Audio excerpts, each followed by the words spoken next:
Siata d'Ishmaya ou Be'ezrat Hashem. Moi, je connais très bien la tzadika, Metsodi Batsulika, je la connais très très bien. Et aujourd'hui, c'est une grande route de faire un Dvar Torah Le'ilui d'Ishmata. Noda Bashi'arim Ba'ala Bishifto Im Zikne Aretz. Le roi Salomon, il nous dit comment reconnaître Eshet Hayil.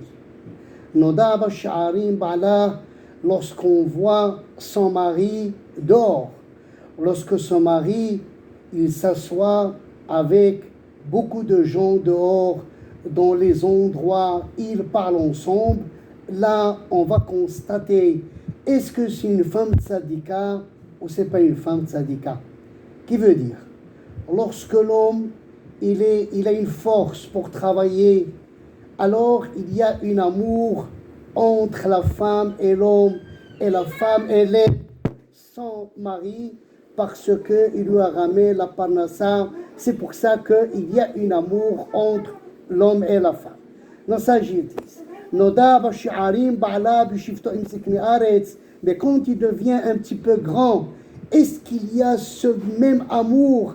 Est-ce ils sont toujours ensemble? Si on voit que la femme, elle s'occupe de son mari, lorsque le mari, il prend un petit peu l'âge, il ne peut plus travailler comme avant, là, il dit Shlomo HaMelech, là, on voit que c'est une chat tzadika, une femme qui a de valeur. Darshat semer ou pishtim, vata'as behefes kapeha. Il dit, Rav Gilles Bernstein, elle a demandé le lin et la laine, et elle a fait du travail avec ce qu'elle a demandé. Il dit Rav Gilles Bernstein, Lotilva sha'atnez tsemer ou pishtim yahdav.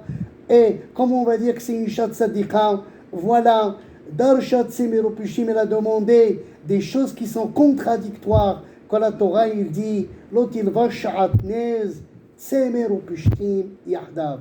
Il dit le Rav Gilles Bernstein, étant donné que c'est une femme tzadika, bien qu'on lui donne deux choses contradictoires, qu'est-ce qu'elle va faire? Elle va faire du kasher avec ces choses-là. C'est vrai, Darshat Semer et Pishti, elle a demandé des choses qui sont contradictoires. Mais étant donné que c'est Ishet Hayil, même quand elle prend deux choses qui sont contradictoires, il dit Rav Gilles Bernstein, on n'a rien à peur, elle va prendre ces deux choses-là, elle va savoir comment les utiliser. Le Ramashash Alav Shalom, il dit, quand c'est marqué, on dit tous les jours dans Shir HaShirim, on dit là-bas, c'est que Al Shalosh Averot, Nashim Metot Bisha'ad Ledatan, Al She'inan Zihirot, Banida Bahalla Badlakat Aner. Il dit Ramashash Alav Shalom, quand on parle de la pureté familiale, c'est quelque chose qui est très grave. Mais quand il nous dit que Asri Shalom, Al Shalosh, Averot, Nashim Etot, il dit à la Frachat Hala, il me dit c'est pas beaucoup grave. Et quand il dit là-bas c'est quelque chose qui n'est pas grave. Alors pourquoi il dira Machage quand ils disent Hasvi Shalom que le Shimetot Vishahat Letatan Ashenan Zerot Banidao Bahalaw Batlakataner et dira Machage pour nous apprendre que quand la Torah elle a parlé de la Hala, elle n'a pas parlé que de la Hala, elle a parlé du manger qui est aux mains de la femme. Quand la femme, le manger, il est entre ses mains. Elle peut donner Hasvi Shalom du nom caché à son mari. Et quand la Torah, elle a parlé de la Machage d'At la Kataner, elle a parlé Kiner Mitzvah Vetora Or, elle a parlé de la lumière de la maison, de l'éducation des enfants. Est-ce que cette femme-là, elle a bien éduqué ses enfants ou elle n'a pas bien éduqué ses enfants? Et Morve Amarta dans la paracha qu'on a lu.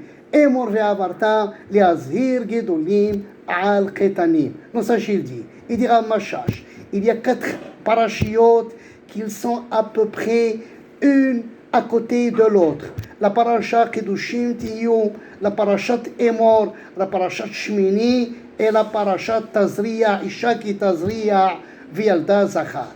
Il dit le Ramachash. Pourquoi ces parachutes-là, elles sont liées une à l'autre, à peu près une à l'autre? Il dit, la Torah, il a voulu nous dire une chose extraordinaire. Que la femme, Isha ki tazriya vialda Zachar, quand une femme elle est enceinte, et Be'ezrat Hashem, elle va avoir un enfant, Isha ki tazriya be'gimataria, 687, pour nous dire, Da'am Tariag, qui veut dire 687. Il dit Ramachash, quand l'enfant il est dans le ventre de sa maman, il étudie la Torah Tariag. Il faut que la femme elle respecte Tarat HaMishpaha. Kedoshim tiyu evu peroshim min ha'arayot. Il dit Ramachash, pour qu'un enfant Be'ezrat Hashem il sort bien. Un enfant il sort dans la Torah, un enfant qui sort dans les mitzvot. Kedoshim tiyu evu peroshim min ha'arayot. Une personne, elle doit faire la sainteté du corps et d'esprit. Il dit Ramachash, la parashat Shmini, qu'il dit Zot haya sher tochelu, il dit Ramachash, quand l'enfant il est dans le ventre de sa maman, il faut que la femme fait très attention à ce qu'elle mange. Si elle mange Hazvi Shalom du non kasher, c'est l'enfant qui va manger du non kasher. Et l'enfant dans son ventre, Hazvi Shalom, il peut y avoir Hazvi Shalom, l'enfant il peut sortir Hazvi Shalom pas bien. Il dit le Rav, Elokaini Shama Shinatata Bi Teora, il dit les bonosh l'olam, lorsque tu m'as donné la Neshama qui est Teora, depuis le ventre de ma mère il est Teora. Donc la femme doit faire attention à Tarat HaMishpaha, elle doit faire attention, Kedoshim tiyu rishmor ala Kedusha, il faut faire attention au manger. Et Morvé Amarta, les Azir Gedolim, Al Ketanim, là-bas aussi il dira Machash, on parle de l'éducation de l'enfant. Étant donné, si par exemple on voit un enfant que Hazvi Shalom il a volé, on ne peut pas venir à l'enfant et on lui dire tu as volé ou bien on l'attrape. Non, Hazvi Shalom, ce n'est pas une éducation. Les Azir Gedolim, il faut venir, il faut donner un Dvar Torah, Be'ezat Hashem, et tu parles du vol, tu parles aux gens qui sont grands, comme ça les petits, Be'ezat Hashem, ils vont apprendre c'est quoi de ne pas voler, mais pas directement. Comme ça il dit le Rav. Le roi Salomon, il a considéré la femme au Gefen.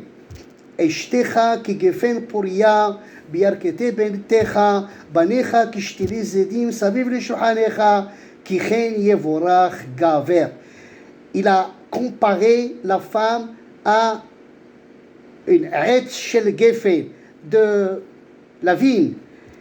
Dans ça, ils disent, il y a 3 עצים dans le monde, il y a 3 bois dans le monde qui donnent des fruits. Il y a un arbre qui donne des fruits, mais qu'il garde pour lui un petit peu de force. Ça veut dire qu'il donne 50% aux fruits, mais pour lui, il garde 50%. Il dit le Rav, il y a un arbre qui ne donne pas de fruits, srak, rien du tout. Il garde toute la force pour lui. Mais il y a un arbre, comme nos sages ils disent, qu'il donne toute la force aux fruits, c'est le Gefen. Il dit, Shlomo HaMelech, il prie pour nos enfants, Eshtecha ke Gefen Puriya be'arkete betecha. Il dit, je vous souhaite que votre femme, elle soit, Be'ezat Hashem, comme ce Etz HaGefen, qu'il prend toute sa force, il le donne à l'enfant. Parce que la femme, l'éducation de l'enfant, elle est entre les mains de la femme. V'she'eno yodeya lish'ol at petahlo. Ils disent dans le sage, celui-là qui ne sait pas parler, celui-là qui ne sait pas ouvrir sa bouche, c'est qui? C'est l'enfant. Il ne sait pas parler. Hâte. Toi, la femme, apprends-lui à parler, ouvre-lui sa bouche. Avec quoi? Avec hâte. Hâte, ça commence avec Aleph, qui veut dire Aleph, la première lettre de la Torah, et il termine avec Tav, la dernière lettre de la Torah. Ça veut dire que quoi? L'éducation de l'enfant. Il faut faire très attention, nos sages, ils disent, parce que quand là, ça veut dire il faut lui donner, depuis qu'il commence à ouvrir sa bouche, nos sages ils disent, il faut l'éduquer, il faut lui donner les paroles de la Torah. La Mishnah nous dit Yebetra l'irvaha, Kadushama. Il y a l'autre Mishnah, il dit Yebetra bedvaad la hachamim. Dans ça, ils disent il doit apprendre à faire entrer des Talmidei Hachamim chez lui à la maison. De deux raisons. Une des raisons, Vayivarech Elokim et Bet HaMisri leregel Yosef. Il ramène la bracha à la maison. L'autre raison, que nos sages ils disent, Nihashti Vayivarecheni Elokim leraglecha. Même Lavan qui était un grand rachat, il a compris, quand il est venu à Yaakov Avinu chez lui, il a eu la bracha. Mais nos sages ils disent, il y a aussi l'éducation de l'enfant. Étant donné que l'enfant, il voit son papa, l'enfant, il suit son papa, l'enfant, il voit qui son papa ramène à la maison. Alors si l'enfant, il voit qu'il ramène les gens qui jouent chez lui, hasbi shalom, les cartes, eh bien il va dire l'enfant, l'essentiel c'est de jouer les cartes. Mais si l'enfant, il voit qu'il fait rentrer des Talmidei Hachamim, il fait rentrer des tzadikim, et qu'est-ce qu'il voit? Il voit que sa maison, elle est pleine de Torah, nos sages ils disent. Même si c'est des gens, qui hasbi shalom, c'est une famille qui sont amaretz, miderabanan ou mideoraita, ils disent nos sages, il y a un grand sikouim que de cette maison-là, ils vont sortir Be'ezrat Hashem des Talmidei Hachamim. Et une chose extraordinaire, quand Akadosh Baruch Hu, il a envoyé Avraham Avinu pour amener une femme à Eliezer. C'est marqué là-bas, quand il est venu, Rivka, elle a parlé avec Yaakov, et lui a dit, écoute, si mon fils Yaakov, il va prendre une femme comme Esav, j'ai plus de vie. C'est marqué, Yaakov, Yitzhak Avinu, il a appelé Yaakov, il lui a dit qu'il faut qu'il parte, Lech Padena Aram, il l'a envoyé chez Bnot Lavan. Donc ça, ils disent, regardez une chose extraordinaire dans l'éducation de l'enfant, une chose extraordinaire. Yitzhak Avinu, il a vu son papa faire une msirut nefesh pour trouver une femme pour son fils. Donc ça, ils disent, Yitzhak Avinu, s'il n'a pas vu la msirut nefesh de son papa, il n'aurait pas fait la msirut nefesh pour envoyer Yaakov Avinu. Qui veut nous dire, quand quelqu'un fait rentrer des Talmidei Hachamim chez lui à la maison, nos sages ils disent attention, l'enfant il suit son papa, l'enfant il voit son papa qu'il ramène chez lui à la maison. Et bien, Hashem, quand il voit que son papa c'est sûr que Be'ezat Hashem, dans cette maison-là, ils seront des Talmidei Hachamim. Je vais raconter une histoire, et Be'ezat Hashem, je vais donner aux grands Talmidei Hachamim qui vont parler. J'ai lu dans une histoire chez Or Daniel, un ami à moi, Rabbi Daniel Ohayon, il a écrit Birkat David, il a écrit Or Daniel, un grand Talmid Hacham, un grand Darshan.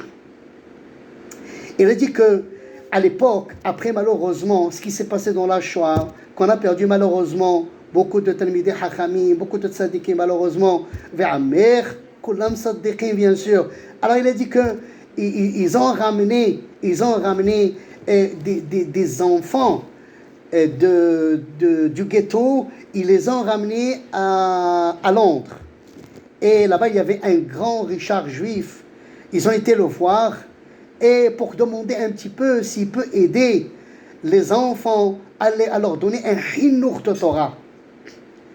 Celui-là, il a dit non, moi je ne donne pas, je donne à la Croix-Rouge. Moi je ne donne pas à personne. À part la Croix-Rouge, moi je ne donne pas.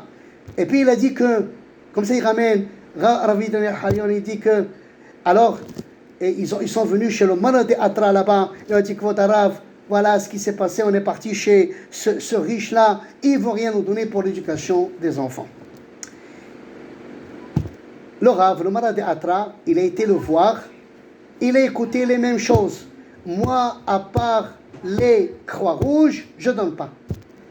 Le Rav, il est venu, vendredi soir, comme ça il ramène, Harav Gilberstein, Harav Daniel Hayom, il est venu, et samedi soir, après que tout le monde, Shabbat il est déjà là, il a pris son téléphone, il a téléphoné à ce riche-là. Il lui a dit, voilà, c'est moi le Rav de la ville, je vous demande de faire quelque chose pour l'éducation des enfants. Le riche, il ne pouvait pas croire un truc comme ça. Le Rav, que Hasvi Shalom, il téléphone Shabbat, mais qu'est-ce qui se passe? Il lui dit, quoi de Rav? C'est Shabbat. Il lui a dit, le Rav, on a le droit de transgresser Shabbat pour Piqouah Nefesh. L'éducation d'un enfant juif dans la Torah, il lui a dit, c'est Piqouah Nefesh. On est obligé de faire toutes nos forces, Be'ezrat Hashem. Il dit, pour donner, si moi je me suis permis de vous appeler Shabbat Kodesh, ça veut dire c'est Piqouah Nefesh pour l'éducation de nos enfants. Si vous nous aidez, donc il n'y a pas de problème. Il lui a dit, vous venez samedi soir. Il a été touché par ce qu'il a fait, puisqu'il a dit le Rav, il a donné une grande somme pour nous apprendre, dit Rav Zilberstein. On s'imagine, c'est quoi? Akadosh Baruch Hu, quand il nous a donné les enfants, c'est que picadon dans notre main. On doit faire très attention à ce picadon-là. Et David Amelech, alav shalom, il dit, Banenu kinti'im migutalim bil orel. L'éducation de l'enfant quand il est petit, comme un arbre. Si tu veux qu'il grandisse bien, il faut l'éduquer depuis qu'il est petit. Donc, si un enfant, il faut lui donner ce qu'il faut lui donner depuis qu'il est petit. Mes chers amis, j'ai voulu arrêter cette dracha. Mais je me suis rappelé de quelque chose et je suis obligé de vous raconter cette histoire-là, qu'elle va, Be'ezrat Hashem, tout, j'ai voulu même l'écouter, je me suis rappelé, et comme ça parle de Sidna Baba Saleh, j'ai eu peur de ne pas la raconter. Une chose extraordinaire, une histoire extraordinaire. Il y avait un enfant qui avait 4 ans. Et cet enfant qui avait 4 ans, il a été étudié dans le Heder. Et quand il a été étudié dans le Heder, le moré, le professeur, il lui dit, viens, Aleph, Bet, Gimel, et l'enfant, Aleph, Bet, Gimel, jusqu'à Tav. Bon, il commence à étudier quelque chose, il a vu que c'est un élève qui est génie, un grand génie. Il connaît la Parashat Shavua, il connaît la Torah, il connaît les Gmarot. Mes chers amis, s'ils ont raconté cette histoire-là sur Baba Saleh, c'est sûr à 1000% que c'est de la vérité. Il dit Rav Zalman Auerbach. Il dit si on raconte une histoire qui n'est pas vraie, toute la dracha, il ne vaut rien du tout. Ça veut dire que tu racontes une histoire où elle est vraie ou on ne la raconte pas. Et ça, je l'ai lu dans le livre de Sidna Baba Saleh alav shalom. Il dit que cet enfant-là, alors ils ont dit qu'est-ce qu'on va faire? Ils ont dit voilà, il a appelé le directeur, ils ont appelé les parents. On a un enfant génie, il n'a jamais étudié la Torah, et voilà cet enfant-là. Il parle des vrais Torah, il connaît la Gemara, il connaît le Humash. Ils ont décidé de l'emmener chez l'Admour Migour. Il dit à Rav Elbaz, 2 gens, j'ai vu Ruach HaKodesh Alehem, il dit comme ça à Rav Elbaz, Rosh Shivat Torah Hayim, c'est Admour Migour et Sidna Baba Saleh. Moi je dis, mais Rabbi David Abou Hatzera, j'ai vu plusieurs fois Ruach HaKodesh Merachefet Adaf. Il dit qu'ils ont amené chez Admour Migour pour trouver une solution. Comment un enfant qui n'a jamais étudié la Torah, il connaît toute la Torah par cœur. Il dit que Admour Migour alav shalom a dit, moi, Katsra Yadim Eleo Shia, il faut l'amener chez Sidna Baba Saleh alav shalom. Ils ont été à Netivot, ils ont raconté l'histoire. Il y a un enfant ici, un génie. Et cet enfant-là, il connaît toute la Torah. Qu'est-ce qu'il y a Baba Saleh? Il a commencé à parler avec lui. Il a vu que c'était un génie. Il a dit, écoutez. Allez, qu'est-ce qu'on a dit dans la dracha? On a dit que Isha ki tazriya v'yalda zachar. Tazriya, c'est Gemataria 687, qui veut dire Da'tariak, écoute la Torah, qui est 687, qui veut nous dire quoi? Que l'enfant, il étudie la Torah dans le bété de sa maman. Il dit Baba Saleh alav shalom, comme ça il a dit que chaque 300-400 ans, Akadosh Baruch Hu, il vous prouver au monde que tout ce que la Torah il dit c'est vrai. Voilà un enfant qui est venu au monde, comme la Torah nous dit qu'il étudie la Torah pendant le ventre de sa maman. Il faut faire très attention à son éducation. Et c'est ce qu'il a voulu. Et Baba Saleh Shalom, il nous a dit une histoire extraordinaire. Les Hashem. Je connais très bien cette femme-là pieuse. C'est une femme que je pense depuis qu'elle est née jusqu'à que cette tzadika elle est partie dans l'autre monde. Elle n'a jamais, s'est jamais disputée avec personne. C'est une femme tzadika. C'est une femme qu'elle avait. Je sais qu'elle n'a pas été à l'université, mais je vais vous dire, son université, c'est la meilleure université qui peut exister. C'est une isha tzadika. C'est une isha qui parlait toujours avec douceur. C'est une isha qui s'occupait très bien de son mari, שיבדל לחיים ארוכים אמן ואמן, וכי הנה רצון בעזרת השם שהדברי תורה כונדי בעזרת השם יהיה לעילוי נשמת האישה כשרה והצדיקה מסודי בצוריקה ושנשמתה תיכנס למקום שממנו חוצבה. Merci pour vous que vous m'avez donné la parole. Je vous remercie beaucoup. Merci à tout le monde. Mehila, bon courage. Je voulais un petit peu de votre temps, Mehila.